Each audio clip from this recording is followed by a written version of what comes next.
কালকে আমি একটা প্রেস কনফারেন্সে বলেছিলাম যে ইউকের একজন ব্রিটিশ পার্লামেন্টের এমপি বলেছিলেন যে কেয়ার স্টারমার সম্ভবত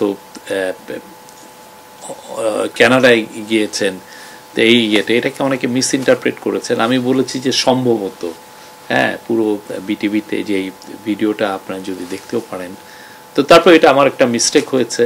আমরা পরবর্তীতে যখন দেখলাম যে এটা আমরা কারেক্ট করেছি যে না, উনি এখানে আছেন। ওনার আসলে ব্রিটেনে এখন আজকে ওদের যে স্পেন্ডিং রিভিউ, ওদের যে বাজেটের স্পেন্ডিং কিভাবে কি হয়েছে সেটার রিভিউ হচ্ছে এইখানে বাজেটে।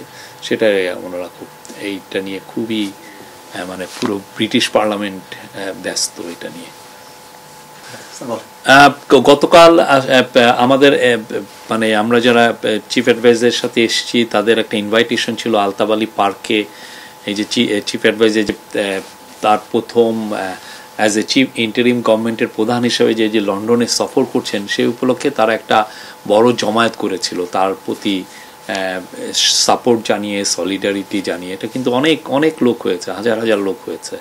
তো সেই জায়গায় যেই আমরা আউটপোরিং অফ সাপোর্ট দেখেছি, এটা অ্যামেজিং। এটা আপনি দেখেছেন অনেকে বাংলাদেশের ফ্ল্যাগ নিয়ে এসেছিল। এই বাংলাদেশিরা এখানে তো প্রচুর লোক, প্রায় 7 লক্ষ বাংলাদেশি এখানে আছেন, এবং তারা খুবই কর্মঠ এবং অনেকে অনেক বড় বড় উঁচু জায়গায় আছেন।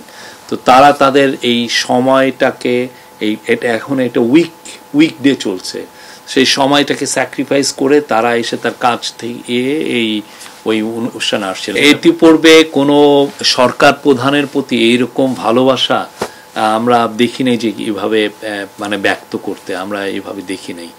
মানে প্রফেসর ইউনূস যে সবার হৃদয়ের মধ্যে আছেন, সবাই যে তাকে নিয়ে প্রাউড ফিল করেন, এটা কালকে আমরা আবারও দেখেছি।